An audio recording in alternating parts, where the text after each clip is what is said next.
निर्जला एकादशी व्रत का विधान और कथा। हिंदू धर्म में एकादशी का व्रत बहुत ही महत्वपूर्ण है। प्रत्येक वर्ष में 24 एकादशियां होती हैं। अधिक मास या मलमास में इनकी संख्या बढ़कर 26 हो जाती है। इन्हीं में से एक ज्येष्ठ मास की शुक्ल पक्ष की एकादशी को निर्जला एकादशी कहा जाता है। एकादशी का व्रत भगवान विष्णु को समर्पित है। इस व्रत में पानी पीना वर्जित है, इसीलिए इसे निर्जला एकादशी कहते हैं।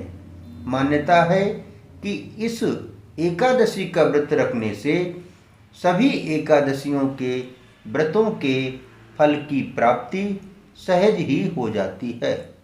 यह व्रत स्त्री और पुरुष दोनों को ही करना चाहिए। इस व्रत को भीमसेन एकादशी या पांडव एकादशी के नाम से भी जाना जाता है। पौराणिक मान्यता है कि भोजन का संयम न रखने वाले 5 पांडवों में से एक भीमसेन ने इस व्रत का पालन किया था, जिसका उन्हें अच्छा परिणाम प्राप्त हुआ था। इसलिए इसका नाम भीमसेनी एकादशी भी पड़ा। यह व्रत मन को संयम सिखाता है और शरीर को नई ऊर्जा देता है। कुछ व्रती इस दिन एक भुक्त व्रत भी रखते हैं, यानी साय को दान दर्शन के बाद फलाहार और दूध का सेवन करते हैं। पूजा की विधि। एकादशी तिथि के सूर्योदय से अगले दिन द्वादशी तिथि के सूर्योदय तक जल और भोजन का त्याग किया जाता है। इसके बाद दान पुण्य आदि कर इस व्रत का विधान पूर्ण होता है। इस दिन सर्वप्रथम भगवान विष्णु की विधि पूर्वक पूजा करें। ओम नमो भगवते वासुदेवाय इस मंत्र का जाप करें। इस दिन व्रत करने वालों को चाहिए कि वे जल से कलश भरें व सफेद वस्त्र को उस पर रखें और उस पर शक्कर तथा दक्षिणा रखकर ब्राह्मण को दान दें। इस दिन कलश और गौ दान का विशेष महत्व है। व्रत का विधान। इस दिन पानी नहीं पिया जाता है, इसलिए यह व्रत कठिन है। इस दिन निर्जल व्रत करते हुए शेषशायी रूप में भगवान विष्णु की आराधना का विशेष महत्व है। इस एकादशी का व्रत करके यथासंभव अन्न वस्त्र छतरी जूता पंखी तथा फल आदि का दान करना चाहिए। इस दिन जल कलश का दान करने वालों को वर्ष भर की एकादशियों का फल लाभ प्राप्त होता है। निर्जला एकादशी व्रत की कथा। निर्जला एकादशी व्रत का पौराणिक महत्व है। इसका व्याख्यान अत्यंत रोचक है। जब सर्वज्ञ वेद व्यास ने पांडवों को चारों पुरुषार्थ धर्म अर्थ काम और मोक्ष देने वाले एकादशी के व्रत का संकल्प कराया था, युधिष्ठिर ने कहा, जनार्दन, ज्येष्ठ मास के शुक्ल पक्ष में जो एकादशी पड़ती हो, कृपया उसका वर्णन कीजिए।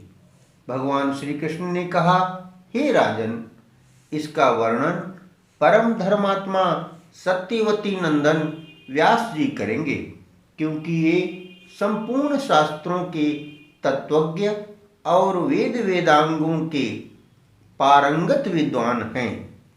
तब व्यास जी कहने लगे, कृष्ण पक्ष और शुक्ल पक्ष दोनों पक्षों की एकादशी में अन्न खाना वर्जित है।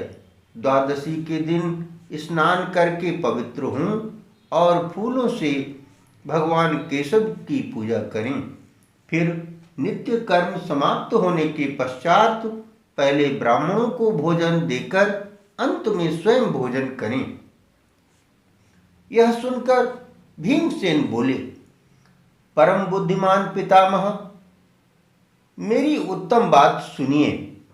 राजा युधिष्ठिर, माता कुंती, द्रौपदी, अर्जुन, नकुल और सहदेव ये एकादशी को कभी भोजन नहीं करते तथा मुझसे भी हमेशा यही कहते हैं कि भीमसेन, एकादशी को तुम भी ना खाया करो। परंतु मैं उन लोगों से यही कहता हूँ कि मुझसे भूख नहीं सही जाती। भीमसेन की बात सुनकर व्यास जी ने कहा, यदि तुम नरक को दूषित समझते हो और तुम्हें स्वर्गलोक की प्राप्ति अभीष्ट है, अर्थात यदि तुम स्वर्ग में जाना चाहते हो, और तो दोनों पक्षों की एकादशियों के दिन भोजन नहीं करना। भीमसेन बोले, महाबुद्धिमान पितामह, मैं आपके सामने सच कहता हूँ, मुझसे एक बार भोजन करके भी व्रत नहीं किया जाता, तो फिर उपवास करके मैं कैसे रह सकता हूँ। मेरे उदर में वृक नामक अग्नि सदा प्रज्वलित रहती है, अतः जब मैं बहुत अधिक खाता हूँ तभी यह शांत होती है। इसलिए महामुनि, मैं पूरे वर्ष में केवल एक ही उपवास कर सकता हूँ, जिससे स्वर्ग की प्राप्ति सुलभ हो तथा जिसके करने से मैं कल्याण का भागी हो सकूं।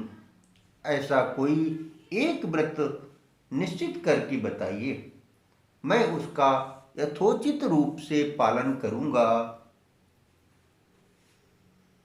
व्यास जी ने कहा, हे भीम, ज्येष्ठ मास में सूर्य वृष राशि पर हों या मिथुन राशि पर शुक्ल पक्ष में जो एकादशी हो, उसका यत्न पूर्वक निर्जल व्रत करो। केवल कुल्ला या आचमन करने के लिए मुख में जल डाल सकते हो। उसको छोड़कर किसी प्रकार का जल विद्वान पुरुष मुख में न डाले, अन्यथा व्रत भंग हो जाता है। एकादशी को सूर्योदय से लेकर दूसरे दिन के सूर्योदय तक मनुष्य जल का त्याग करे तो यह व्रत पूर्ण होता है। तदंतर द्वादशी को प्रभात काल में स्नान करके ब्राह्मणों को विधि पूर्वक जल और सुवर्ण का दान करें। इस प्रकार सब कार्य पूरा करके जितेंद्रिय पुरुष ब्राह्मणों के साथ भोजन करे। वर्ष भर में जितनी एकादशियां होती हैं, उन सब का फल निर्जला एकादशी का व्रत करने से मनुष्य को प्राप्त होता है। इसमें तनिक भी संदेह नहीं है। शंख चक्र और गदा धारण करने वाले भगवान केशव ने मुझसे कहा था कि यदि मानव सबको छोड़कर एकमात्र मेरी शरण में आ जाए और एकादशी को निराहार रहे तो वह सब पापों से छूट जाता है। एकादशी का व्रत करने वाले पुरुष के पास विशालकाय, विकराल आकृति और काले रंग वाले दंड पासधारी भयंकर यमदूत नहीं जाते। अंतकाल में पीतांबरधारी, सौम्य स्वभाव वाले, हाथ में सुदर्शन धारण करने वाले और मन के समान वेगशाली विष्णुदूत आखिर इस वैष्णव पुरुष को भगवान विष्णु के धाम में ले जाते हैं। अतः निर्जला एकादशी को पूर्ण यत्न करके उपवास और श्री हरि का पूजन करो। स्त्री हो या पुरुष, यदि उसने मेरु पर्वत के बराबर भी महान पाप किया हो तो भी वह सब इस एकादशी व्रत के प्रभाव से भस्म हो जाता है। जो मनुष्य उस दिन जल के नियम का पालन करता है वह पुण्य का भागी होता है। उसे एक एक प्रहर में कोटि कोटि स्वर्ण मुद्रा दान करने का फल प्राप्त होता सुना गया है। मनुष्य निर्जला एकादशी के दिन स्नान, दान, जप, होम आदि जो कुछ भी करता है वह सब अक्षय होता है। यह भगवान श्री कृष्ण का कथन है। निर्जला एकादशी को विधि पूर्वक उत्तम रीति से उपवास करके मानव वैष्णव पद को प्राप्त कर लेता है। जो मनुष्य एकादशी के दिन अन्न खाता है वह पाप का भोजन करता है। इस लोक में वह चांडाल के समान है और मरने पर दुर्गति को प्राप्त होता है। जो ज्येष्ठ के शुक्ल पक्ष में एकादशी को उपवास करके दान करेंगे वे परम पद को प्राप्त होंगे। जिन्होंने एकादशी को उपवास किया है वे ब्रह्म हत्यारे, शराबी, चोर तथा गुरुद्रोही होने पर भी सब पातकों से मुक्त हो जाते हैं। हे कुंती नंदन, निर्जला एकादशी के दिन श्रद्धालु स्त्री पुरुषों के लिए जो विशेष दान और कर्तव्य विहित हैं उन्हें सुनो। उस दिन जल में शयन करने वाले भगवान विष्णु का पूजन और जलमयी धेनु का दान करना चाहिए अथवा प्रत्यक्ष धेनु या घृतमयी धेनु का दान उचित है। पर्याप्त दक्षिणा और भांति भांति के मिष्ठानों द्वारा यत्नपूर्वक ब्राह्मणों को संतुष्ट करना चाहिए। ऐसा करने से ब्राह्मण अवश्य संतुष्ट होते हैं और उनके संतुष्ट होने पर श्रीहरि मोक्ष प्रदान करते हैं। जिन्होंने शम, दम और दान में प्रवृत्त हो श्री हरि की पूजा और रात्रि में जागरण करते हुए इस निर्जला एकादशी का व्रत किया है, उन्होंने अपने साथ ही बीती हुई 100 पीढ़ियों को और आने वाली 100 पीढ़ियों को भगवान वासुदेव के परम धाम में पहुंचा दिया है। निर्जला एकादशी के दिन अन्न, वस्त्र, गौ, जल, शैया, सुंदर आसन, कमंडलू तथा छाता दान करने चाहिए। जो श्रेष्ठ तथा सुपात्र ब्राह्मण को पादुका दान देता है वह सोने के विमान पर बैठकर स्वर्गलोक में प्रतिष्ठित होता है। जो इस एकादशी की महिमा को भक्ति पूर्वक सुनता अथवा उसका वर्णन करता है वह स्वर्गलोक में जाता है। चतुर्दशी युक्त अमावस्या को सूर्य ग्रहण के समय श्राद्ध करके मनुष्य जिस फल को प्राप्त करता है वही फल इसके श्रवण से भी प्राप्त होता है। पहले दंत मंजन करके यह नियम लेना चाहिए कि मैं भगवान केशव की प्रसन्नता के लिए एकादशी को निराहार रहकर आचमन के सिवा दूसरे जल का भी त्याग करूंगा। द्वादशी को देवेश्वर भगवान विष्णु का पूजन करना चाहिए। गंध, धूप, पुष्प और सुंदर वस्त्र से विधि पूर्वक पूजन करके जल के घड़े के दान का संकल्प करते हुए निम्नांकित मंत्र का उच्चारण करें। संसार सागर से तारने वाले हे देव ऋषिकेश,